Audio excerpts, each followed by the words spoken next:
Did you know that failing to file your BOI report to FinCEN could mean legal penalties for you and your business? With new regulations in place, it's super important now more than ever for you to make sure what BOI filing is, who it applies to, and how you can stay compliant. In this video, we are breaking everything down into what you need to know to protect your small business. Stick with us so you can learn how to be BOI compliant for your business. Welcome.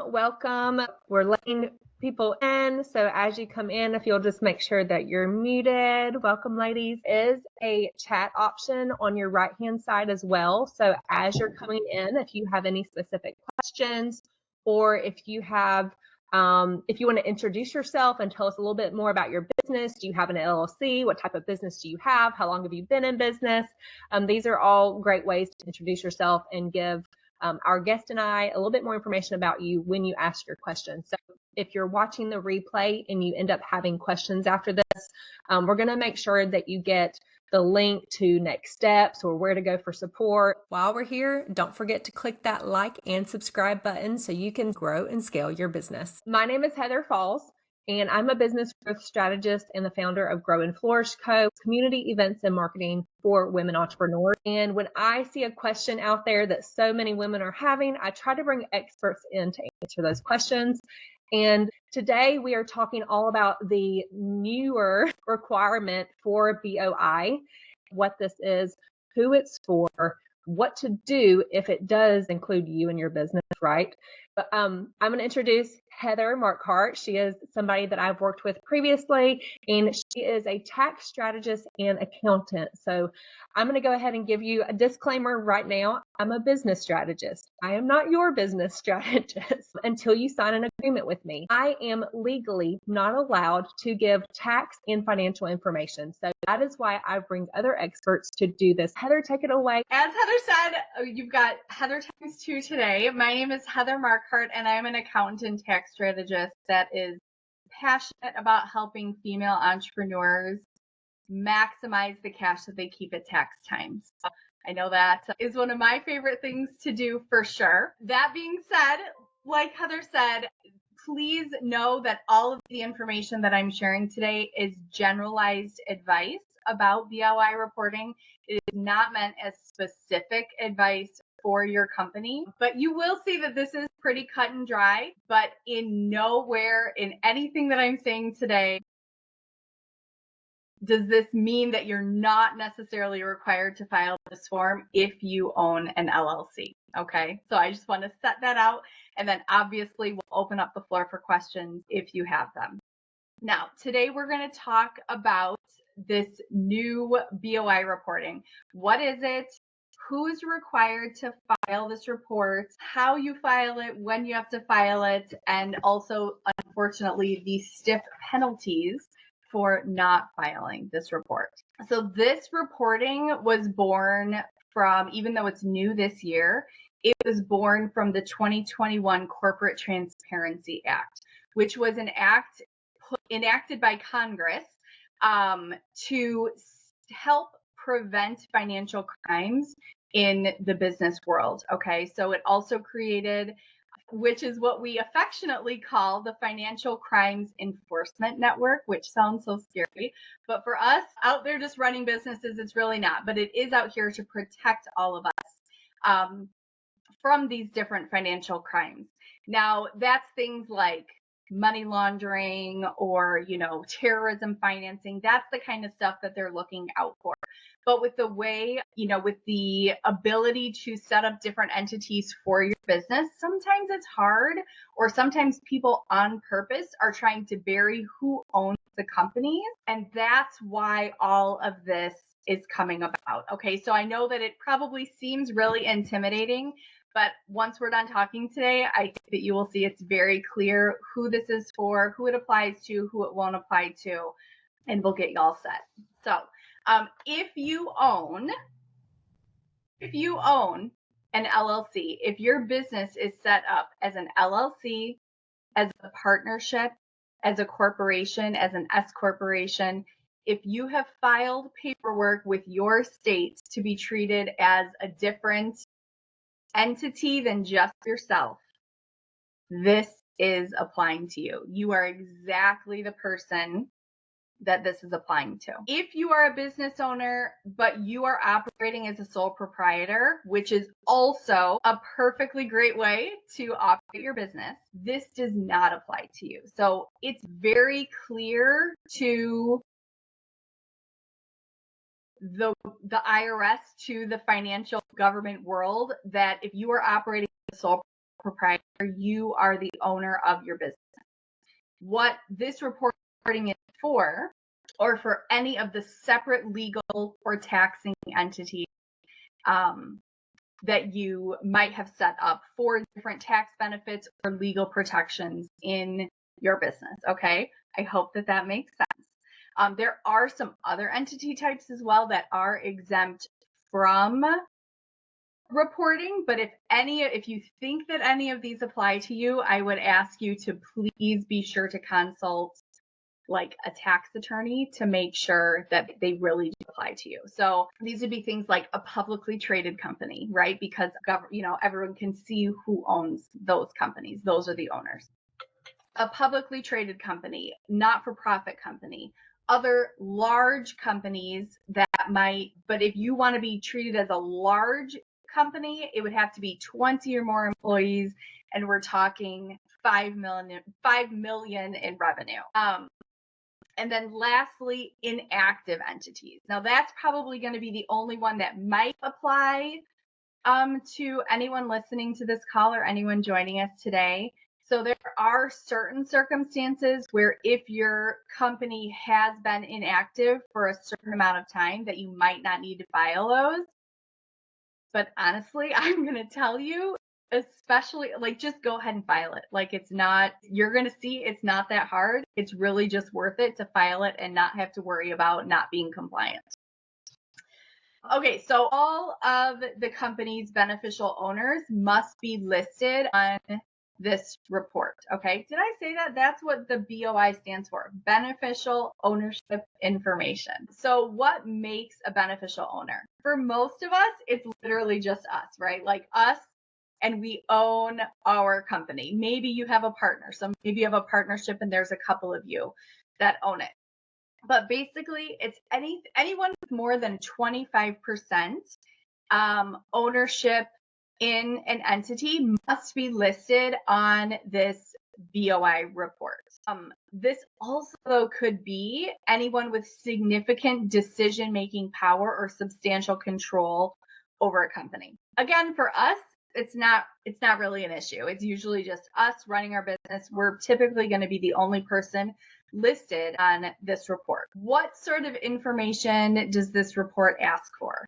It's really simple. So it's basically going to be your full legal name, your date of birth, your home address, and then, well, you would assume they're going to ask for your social security number. They're not. They're going to ask for another, I know, it's so funny. They're calling it a unique identifying number. And this is going to be from another form of government issued ID, namely probably your driver's license or a passport.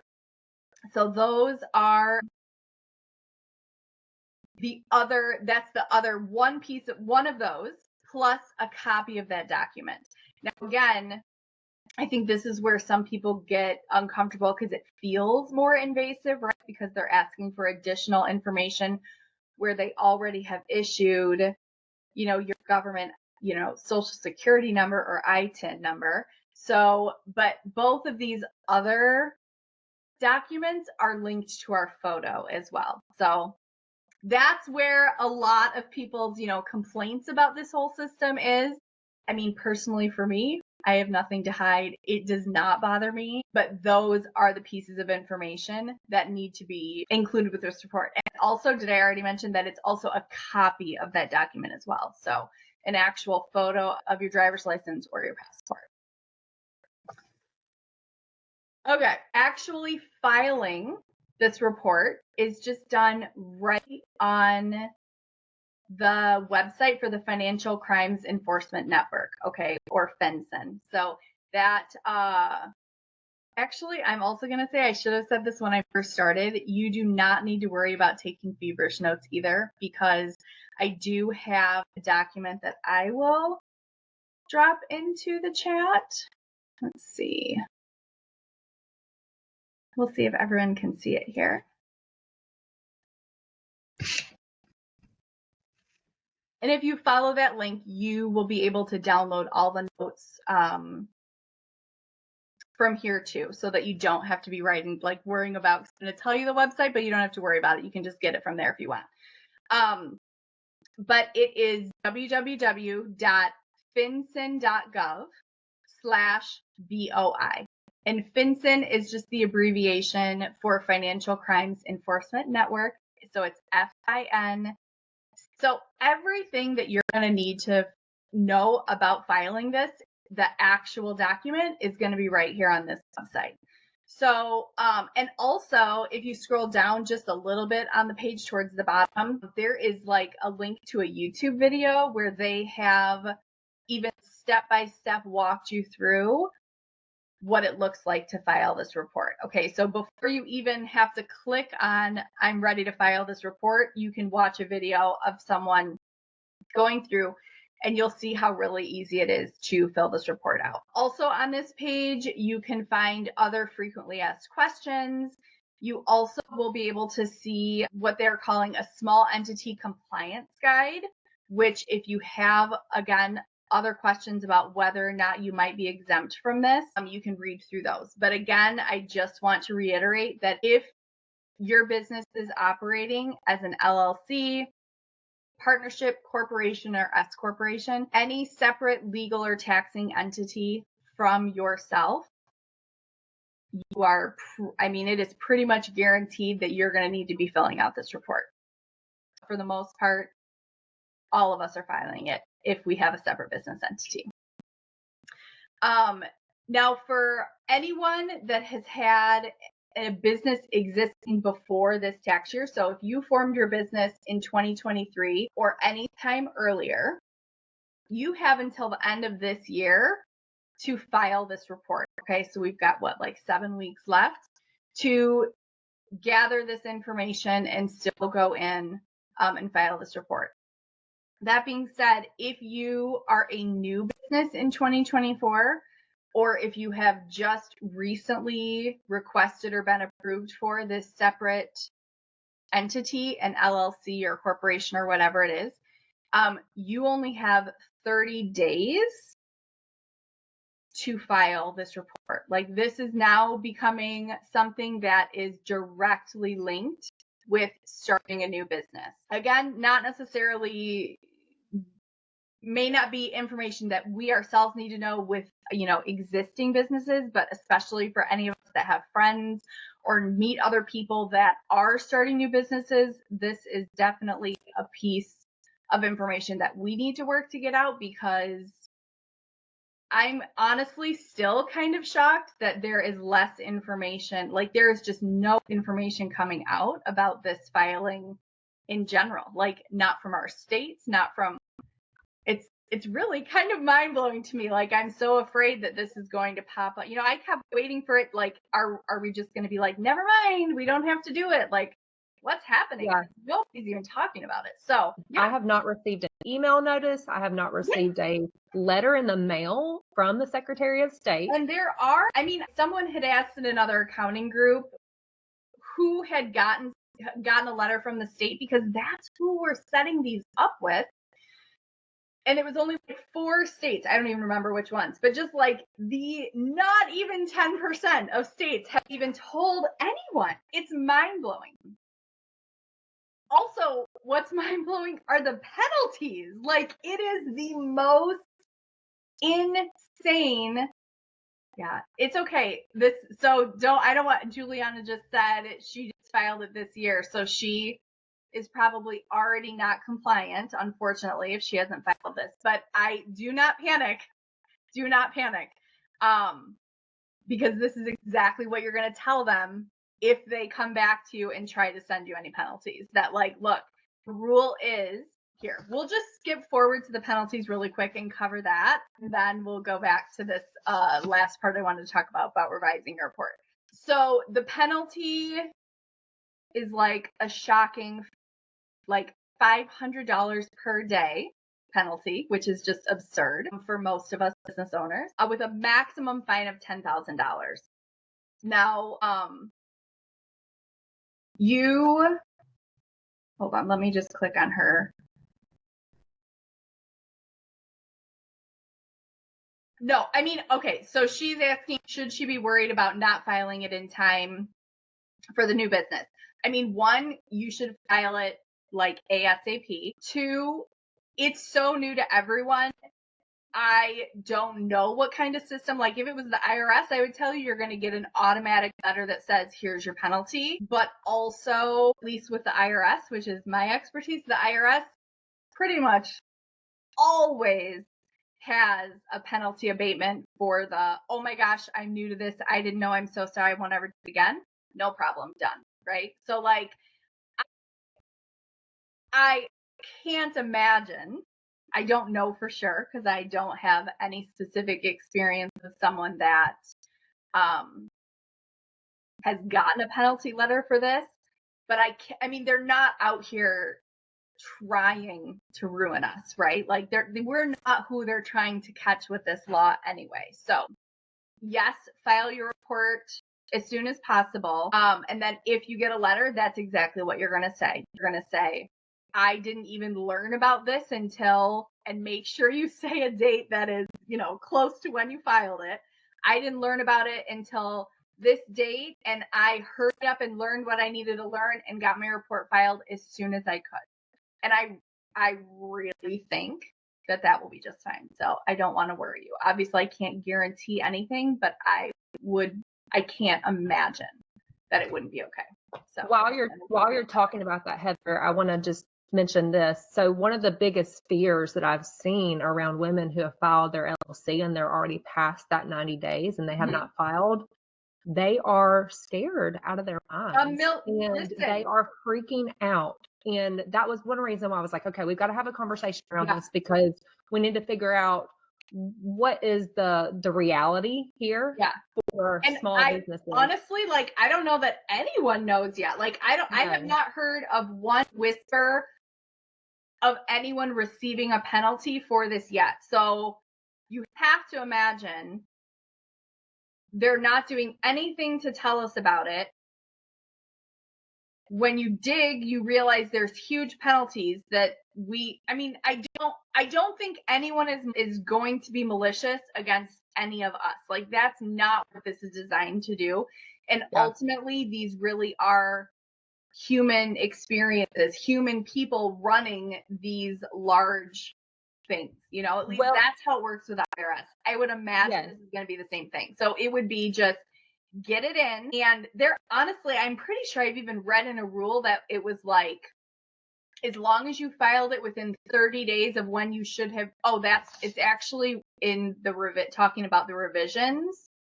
The penalties don't just apply for like not filing. It also applies if you file with the wrong information or if your information changed and you didn't, update them in time. They're charging this penalty for all of those things. So in researching that before, that's where I had seen that like it was 30 days within it was reasonable for you to know that you needed to tell them about this change. So I do imagine that it's all going to work out just fine. But also for new businesses this year, you got to get those reports filed.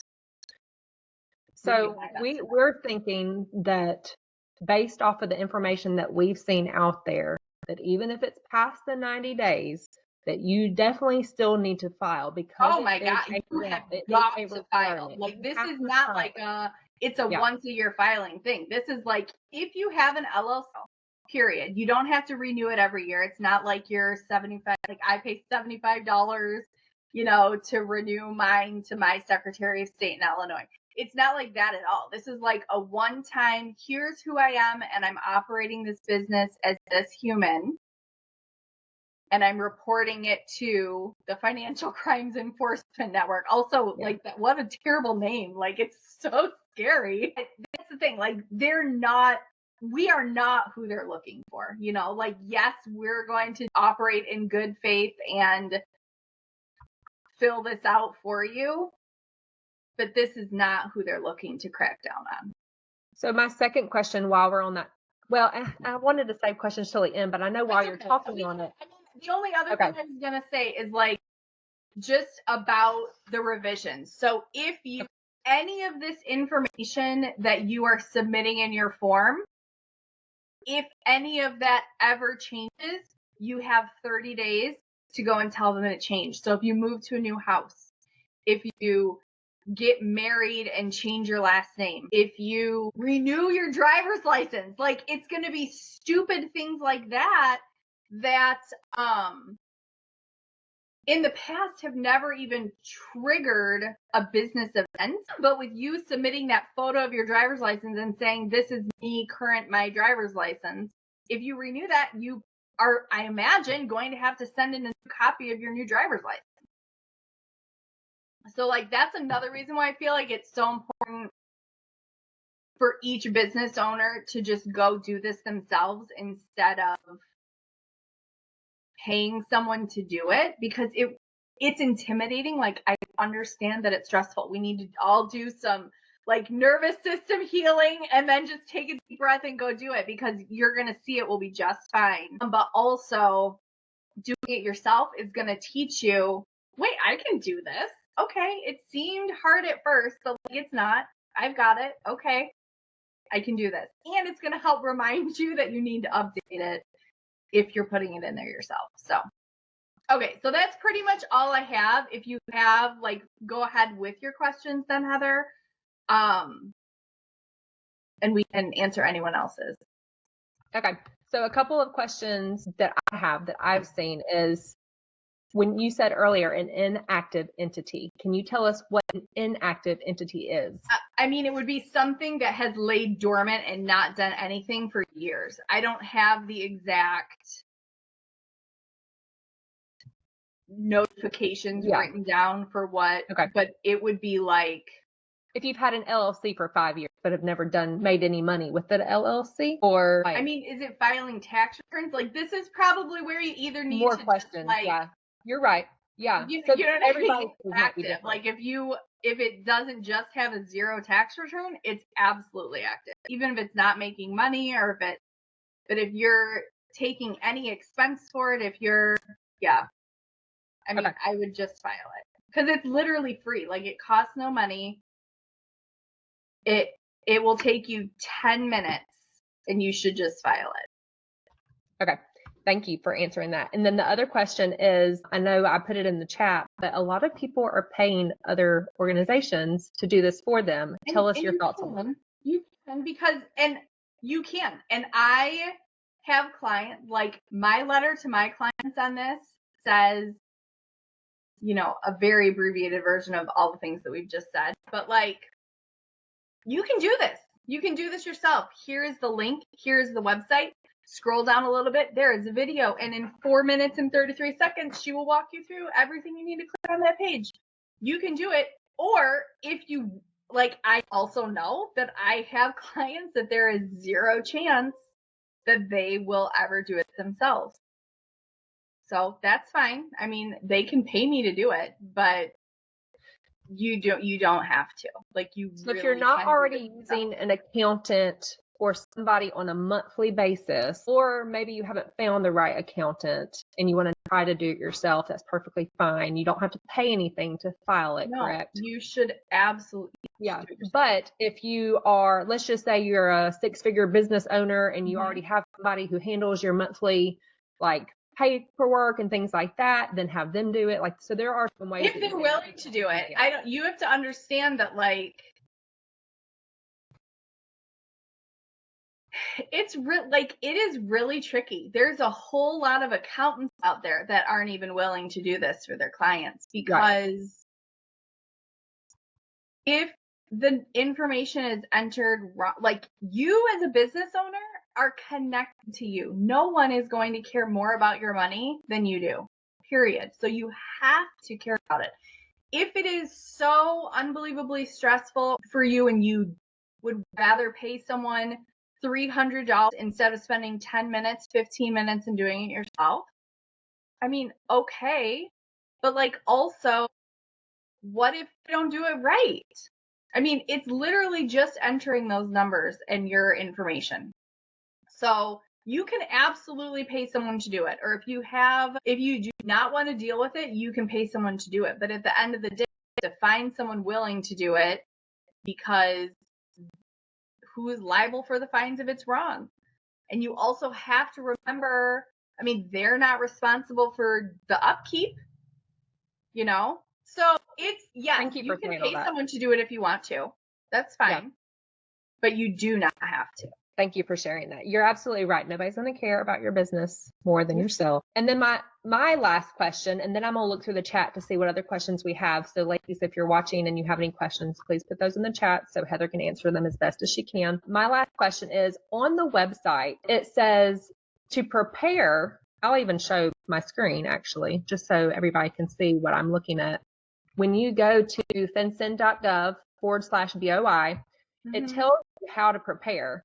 But one of my key things that I'm seeing is it says, how do I get a FinCEN ID? You don't have to. You don't have to do that. So I hate that they have that even there. You don't have to have that. I think it's basically just like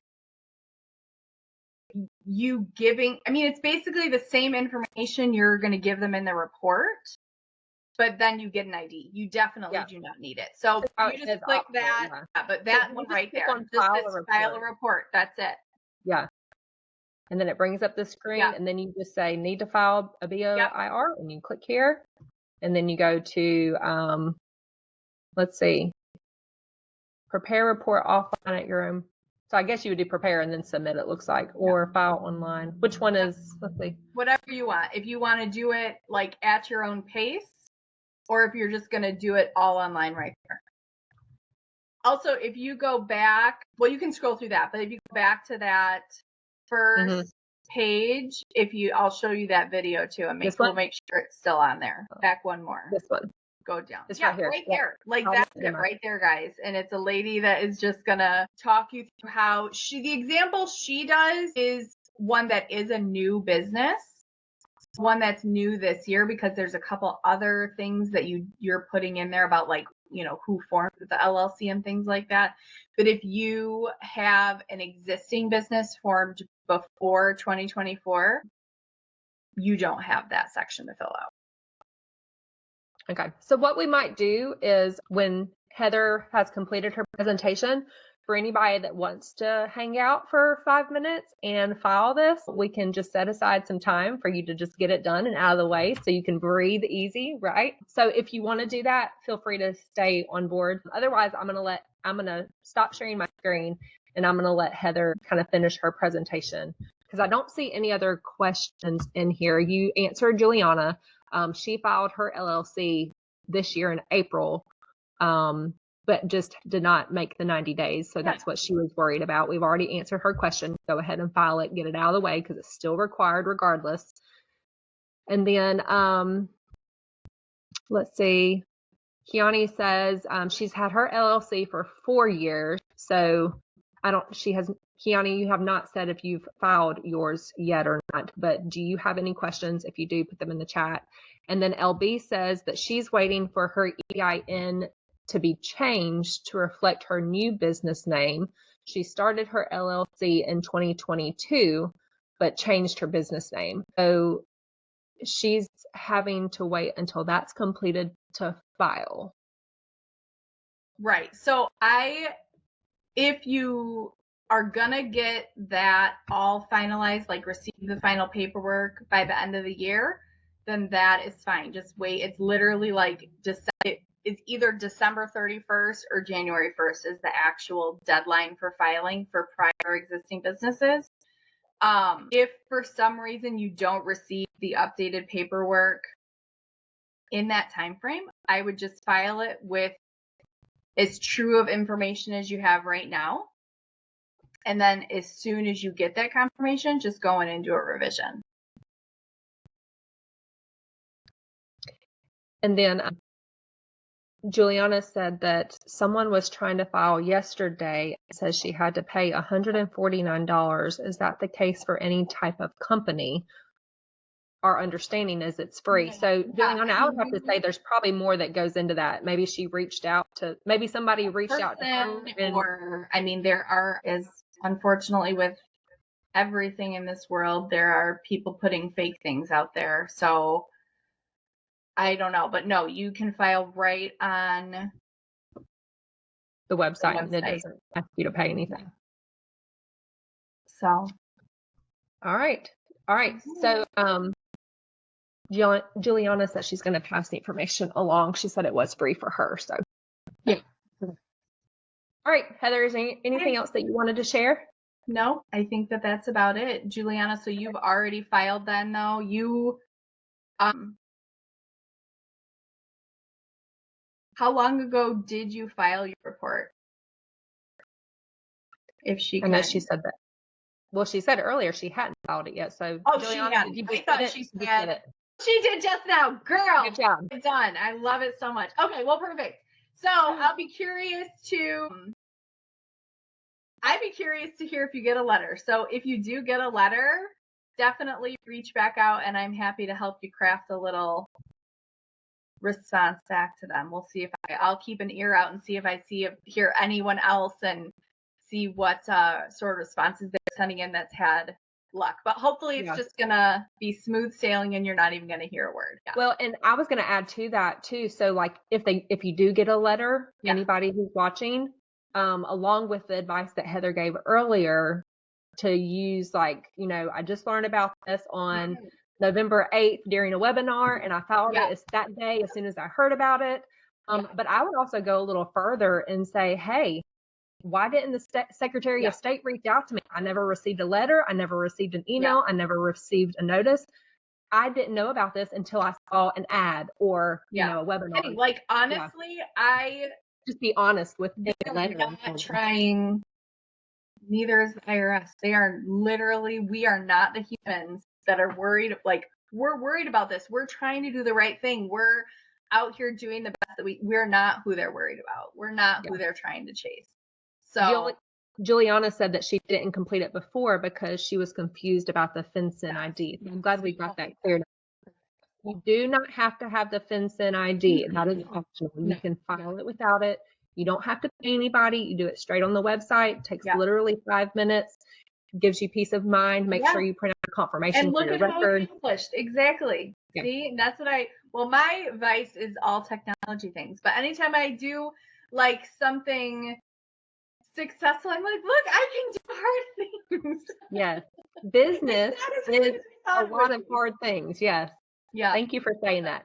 Okay, well, Heather, we appreciate you. For everybody watching the recording, we're going to have a link to some information that Heather's going to share with us that's going to give you those next steps of where to go for the website to file your FinCEN, so you don't have to pay anybody to do it. It'll have like the welcome video, all those things, and their website, which you see here on the screen, has a lot of resources as well. So, and if you have any questions, if you have an attorney, you can reach out to them. You can try potentially reaching back out to me, but also without a client accountant, relationship, it's hard for me to give specific advice. But if it's an easy enough question that somehow we didn't cover here, I can try to help as well.